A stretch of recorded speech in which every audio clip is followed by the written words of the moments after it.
हाय everyone, अस्सलाम वालेकुम, welcome back to my channel. तो पिछली वीडियो में हमने देखा था कि हम यूवी को कैसे अपने सिस्टम में इंस्टॉल कर सकते हैं, उसको प्रोजेक्ट में इनिशियलाइज कर सकते हैं और साथ ही साथ एक्टिवेट कर सकते हैं। ये हमने पिछली वीडियो में देखा था। नाउ हम उसी यूवी वाले प्रोजेक्ट के अंदर अपना फर्स्ट एजेंट बनाने वाले हैं यूजिंग OpenAI SDK फ्रेमवर्क। और भी बहुत सारे फ्रेमवर्क है, क्रू AI है, लैंगचैन है, लेकिन हम OpenAI को यूज कर रहे हैं बिकॉज ये इजी है, आसानी से समझ आ जाता है और इसका सिंटैक्स भी इजी है। तो लेट्स गेट स्टार्टेड। सबसे पहले आपने उसी फोल्डर में जाना है जिसके अंदर यूवी इंस्टॉल किया था। अगर आपके पास यूवी इंस्टॉल नहीं है तो कोई मसले की बात नहीं है, आप मेरी वीडियो देखें यूवी वाली जिसमें मैंने इंस्टॉलेशन की है, वो डिस्क्रिप्शन बॉक्स में आपको मिल जाएगी। तो आपने यहाँ पर लिखना है, हमने CMD खोला, CMD खोलने के बाद कोड स्पेस डॉट करें, इस प्रोजेक्ट को VS कोड में ओपन करें। ओपन करने के बाद आपको Ctrl+J दबा के टर्मिनल ओपन करना है विद द CMD। तो ये देख लें आप, यहाँ पर इस तरीके से CMD पर ले आएंगे। ये मैं पिछला बंद कर देती हूँ, ठीक है। इस तरीके से आपके पास यहाँ पे प्रोजेक्ट हो जाएगा। जो आपके पास अगर यूवी इंस्टॉल है और एक्टिवेट है तो आपको इस तरीके से नजर आएगा। आपके प्रोजेक्ट का नाम ब्रैकेट में यहाँ पे इस तरीके से नजर आएगा। जो आपका फोल्डर है वो शुरू में ब्रैकेट में नजर आएगा, यहाँ पर लिखा हुआ। अब कुछ ऐड करना था, डिपेंडेंसीज मेरे पास OpenAI एजेंट्स मुझे ऐड करना था, जो कि मैं पिछली वीडियो में कर चुकी हूँ, और python.env को। तो यहाँ पर हम देख लेते हैं, ये जो PY प्रोजेक्ट है इसमें हमारे पास डिपेंडेंसीज शो हो रही है। जो जो हम डाउनलोड करते जाएंगे वो हमारे पास यहाँ शो होगा। अब आप लोगों का पाइथन का वर्जन मे बी 3.11 हो, लेकिन मेरे सिस्टम में 3.10 चलता है, इसलिए यहाँ पे 3.10 है। तो आप लोगों का मसला नहीं है अगर 3.11 आ रहा हो तो डिपेंडेंसीज यहाँ पर शो हो जाएंगी।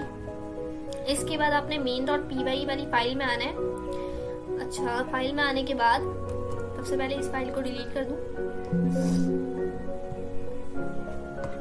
आपने main.py वाली फाइल में आना है। यहाँ पर आपने कुछ चीजें इंपोर्ट करवानी है, तो लिख लेते हैं from agents import agent runner OpenAI chat completion और एसिंक OpenAI। ये चार चीजें आपने एजेंट्स की क्लास में से इंपोर्ट करवा लेनी है।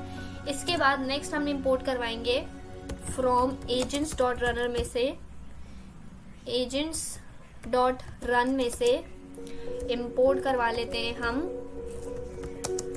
रन कॉन्फ़िग को। इसके बाद OS को इंपोर्ट करवा रही हूँ। OS के बाद हम यहाँ पर इंपोर्ट करवाएंगे फ्रॉम .env import load.env, इसको इंपोर्ट करवाएंगे ताकि हमारे पास जो एनवायरनमेंट की हम फाइल क्रिएट करें वो इससे कनेक्ट हो जाए, लोड कर सके हमारी एनवायरनमेंट की फाइल को। अब एनवायरनमेंट की फाइल क्यों बना रहे हैं हम? यहाँ पर जो API की इस्तेमाल कर रहे हैं वो OpenAI की इस्तेमाल नहीं कर रहे, क्योंकि वो उसको खरीदना पड़ेगा, वो फ्री ऑफ कॉस्ट नहीं है यूज करने के लिए। तो हम प्रैक्टिस के लिए अपने पास Gemini की को इस्तेमाल करेंगे। तो उसके लिए मुझे उसको मैं डायरेक्ट भी एक्सेस यहाँ पे कर सकती हूँ, लेकिन API की को हमें एनवायरनमेंट में रखना होता है। तो यहाँ पर मैं एक एनवायरनमेंट की फाइल बना लेती हूँ। एक सेकेंड, एनवायरनमेंट की .env। ये बनाने के बाद यहाँ पर मैं एक वेरिएबल बना लेती हूँ Gemini API की के नाम से। अब API की कहाँ से आएगी? आपने ब्राउजर पे जाना है। ब्राउजर पे जाने के बाद आपने सर्च करना है Google AI स्टूडियो। आपने ये सर्च करना है।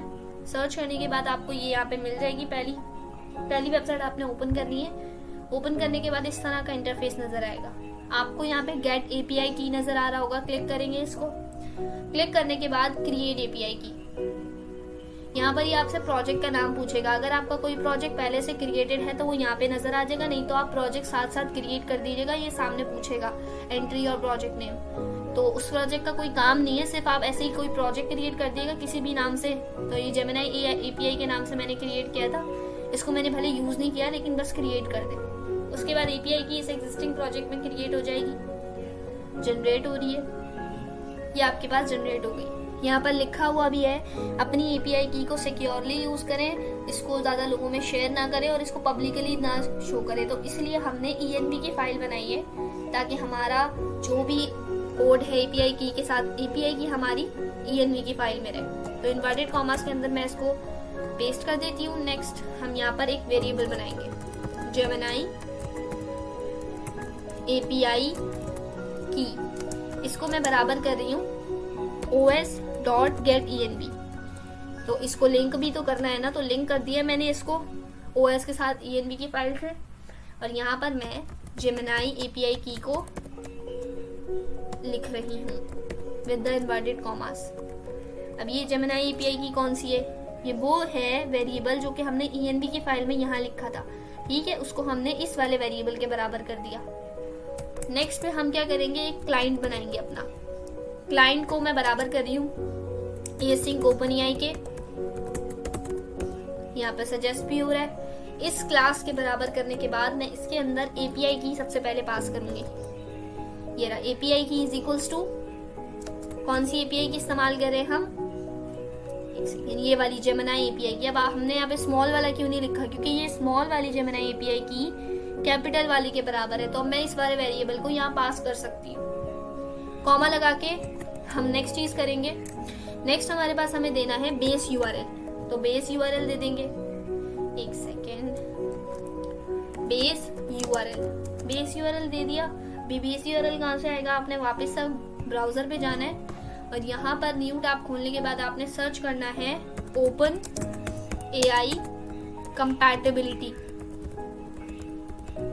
आपने ये सर्च करना है। सर्च करने के बाद आपको इस तरीके से गूगल ड्राइव की वेबसाइट नजर आएगी, आपको ओपन करनी है। इसको ओपन करने के बाद यहाँ से आपने बेस यूआरएल को कॉपी करना है। तो यहाँ से मैं कॉपी कर लेती हूँ Ctrl+C करके।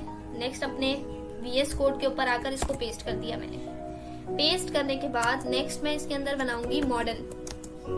एक सेकेंड, मॉडल बनाने के बाद मॉडल को इज इक्वल्स टू कर देंगे OpenAI चैट कॉम्प्लीशन के बराबर। एक second, AI chat completion model की क्लास के बराबर। उसके बाद इसके अंदर हम सबसे पहले दे देंगे मॉडल हम कौन सा यूज करने वाले हैं, इसको यूज करने के लिए हम मॉडल कौन सा यूज करने वाले हैं, हम करने वाले हैं जेमिनी 2.0 फ्लैश। हम ये वाला मॉडल यूज करने वाले हैं। और उसके बाद नेक्स्ट चीज हमारे पास आएगी OpenAI क्लाइंट। वो क्लाइंट कौन सा है हमारे पास, ये वेरिएबल जो हमने ऊपर बनाया है, ये वाला क्लाइंट। OpenAI के क्लाइंट के अंदर मैं इस वाले क्लाइंट को रैप कर रही हूँ, ठीक है। ये वाला क्लाइंट इसके बराबर कर दिया। नेक्स्ट हमने करनी है, थर्ड चीज हमने बनानी है कॉन्फिग की फाइल, रन कॉन्फिग के बराबर। उसके बाद हम इसको ओपन करते हैं। स्क्वायर ब्रैकेट के अंदर हमें यहाँ पे क्या क्या देना है, हमें यहाँ पर देना है सबसे पहले मॉडल जो कि मैं बराबर कर रही हूँ मॉडल के। अब ये कौन सा मॉडल है, ये मॉडल वो है जो मुझे यहाँ पर ऑलरेडी यहाँ पर देना है कॉन्फिग के अंदर। ये मॉडल वो है जो यहाँ से आया है। इस मॉडल के अंदर जितनी चीजें डिफाइन है वो यहाँ पर आ चुकी है, ठीक है। कॉमा लगा के नेक्स्ट करते हैं। नेक्स्ट करने के बाद मॉडल प्रोवाइडर देना है हमने। मॉडल को कौन प्रोवाइड कर रहा है, क्लाइंट। अब ये वाला क्लाइंट कौन सा है, ये हमारे पास ये वेरिएबल है जो हमने यहाँ पे लिख दिया है।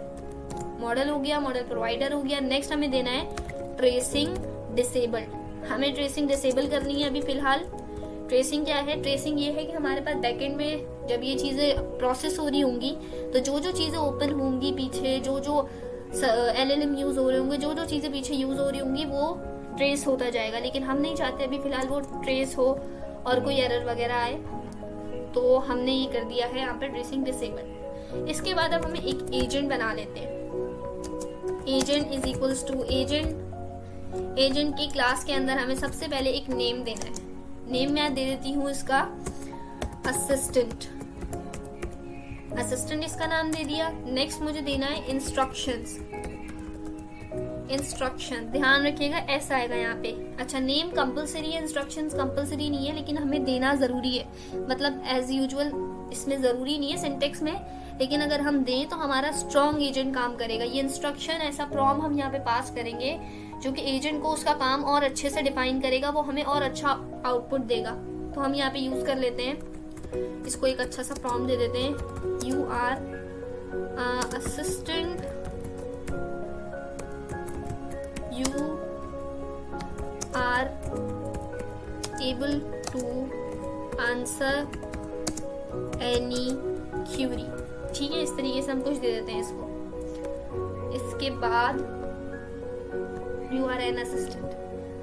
ठीक है, you are an assistant, you are able to answer any query. ये देने के बाद कॉमा लगाते हैं। अब नेक्स्ट, एजेंट की क्लास भी क्रिएट हो गई है। हमें अब क्या करना है, अब हमें रिजल्ट का वेरिएबल बनाना है जिसको मैं बराबर कर रही हूँ रनर के। अब रनर क्या होता है, रनर वो चीज होती है जो हमारे एजेंट को रन करती है। बिना रनर की क्लास के हमारा एजेंट रन नहीं हो सकता। तो हमने रनर के साथ डॉट लगाया। अब डॉट क्यों लगाया, रनर 3 तरह के होते हैं। या तो आप रन की क्लास रनर डॉट रन करें, एसिंक्रोनियस टाइपिंग करें, तो मुझे यहाँ अवेट लगाना पड़ेगा। मैं अभी सिंक्रोनियस काम कर रही हूँ तो मैं रन सिंक को क्रिएट करूंगी। और रन स्ट्रीम हम आगे जाके डिटेल में पढ़ेंगे कि रन स्ट्रीम क्या चीज होती है। अभी फिलहाल रन सिंक को क्लिक करेंगे क्योंकि हम सिंक्रोनियस काम कर रहे हैं। ये करने के बाद ओपन करेंगे। ओपन करने के बाद यहाँ पर सबसे पहले मैं एजेंट का नाम दे देती हूँ। जिसका मुझे रिजल्ट निकालना है वो यहाँ से मैं यहाँ पर दे दूंगी। दे दिया मैंने। उसके बाद नेक्स्ट चीज, हमें इससे क्या पूछना है, तो मैं इससे पूछ लेती हूँ हाउ आर यू। ये पूछती हूँ, साथ में पूछती हूँ हु आर यू। तो ये 2 क्वेश्चन मैंने पूछ लिए। हाउ आर यू हटा देते हैं, इससे पूछना है पहले हु आर यू। ठीक है, ये चीज पूछने के बाद अब मुझे थर्ड चीज इसके अंदर देनी है कॉन्फिग। तो मैं दे देती हूँ रन कॉन्फिग बराबर है, किसके बराबर है, कॉन्फिग के। अब ये कॉन्फिग कौन सा है, कहाँ से आया ये कॉन्फिग, ये कॉन्फिग हमारे पास ये वाला वेरिएबल है जो कि हमने यहाँ पे पास आउट कर दिया है। मतलब अब रन कॉन्फिग के अंदर ये मॉडल प्रोवाइडर ये सारी चीजें यहाँ पर चल जाएंगी। ठीक है, तो ये इंटरकनेक्टेड है आपस में। नेक्स्ट हमने क्या करना है, अब इसको प्रिंट करवाना है अपने रिजल्ट को। तो हम सिर्फ रिजल्ट नहीं लिखेंगे, हम यहाँ पे लिखेंगे dot final output, result dot final output. तो ये हमें फाइनल आउटपुट ला कर दे देगा। ठीक है, ये हमारे पास पूरा का पूरा कोड रन हो चुका है। हमारे पास env की फाइल भी क्रिएट हो चुकी है। main.py में हमने सारी चीजें कर ली है। देखें यहाँ पे कॉमा नहीं लगाया था। और कोई एरर देख लेते हैं, कोई मसला तो नहीं आ रहा। नेक्स्ट चीज, ठीक है, यहाँ पर हमने सारी चीजें प्रॉपर तरीके से कर ली है। नाउ अब हम इसको रन करके देखते हैं। लिखते हैं यूवी रन main.py। क्या करना है आपने, यूवी रन और आपकी फाइल का नाम लिख देना है। एंटर करते हैं।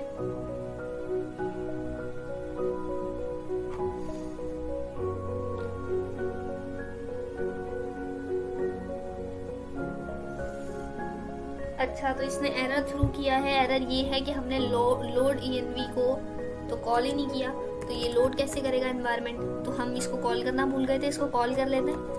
ठीक है, मसला नहीं है। एरर आएंगे तो हम सीखेंगे जितने एरर्स आएंगे। ये एरर आपके सामने भी आया होगा तो आपको पता चल गया कि इसका हल क्या है। तो ये एरर कह रहा है कि आपने यहाँ पर क्लाइंट से पहले इस चीज को तो कॉल किया ही नहीं। अब हम देख लेते हैं, हमने सब सारी चीजें कॉल कर ली है, सब कुछ कॉल कर लिए। नाउ अब हम दे देते हैं यूवी रन अपनी फाइल का नाम और एंटर।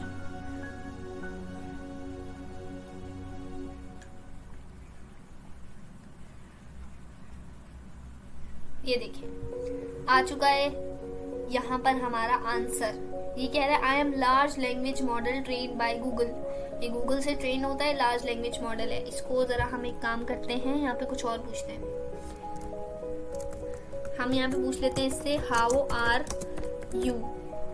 ठीक है, और अब हम यहाँ पर वापस से यूवी रन main.py लिखकर एंटर करते हैं। अभी हमें क्या आंसर देगा, और ये इसने हमें बता दिया I am doing well, thank for your asking. अल्हम्दुलिल्लाह से हमारा पूरा आउटपुट आ चुका है। अच्छा, अगर आपको जानना है कि ये कैसे आउटपुट आ रहा है, पीछे ऐसा क्या चीज है टोकन का, अगर आपको ट्रांसफॉर्मर का कुछ बैकग्राउंड जानना है तो मेरी एक वीडियो है एजेंटिक एआई के ऊपर, तो आप उसको जाके अच्छे से देखें। आपको सारी चीजों का फर्क समझ आएगा कि एजेंटिक एआई क्या है, एलएलएम क्या है और फ्रेमवर्क क्या है। ये तीनों चीजों में फर्क आपको समझ आएगा। क्योंकि अभी हमें क्या होता है, हम जब ये बेसिक में शुरू में पढ़ते हैं तो सारी चीजें मिक्स होती है। क्रियू एआई हमें, जैसे मैं अपनी बात करूं तो जब मैंने इसको स्टार्ट किया था पढ़ना तो क्रियू एआई जो है या लैंगचैन है, ये मुझे फ्रेमवर्क के बजाय एलएलएम लगते थे। तो इसका डिफरेंस करने के लिए आप वो वीडियो देखें, आपको अच्छे से समझ आएगा। उसका लिंक भी मैं डिस्क्रिप्शन में दे दूंगी। तो ये हमारे पास एजेंट तैयार हो चुका है। Please like share and subscribe my channel. Thank you for watching. Allah Hafiz.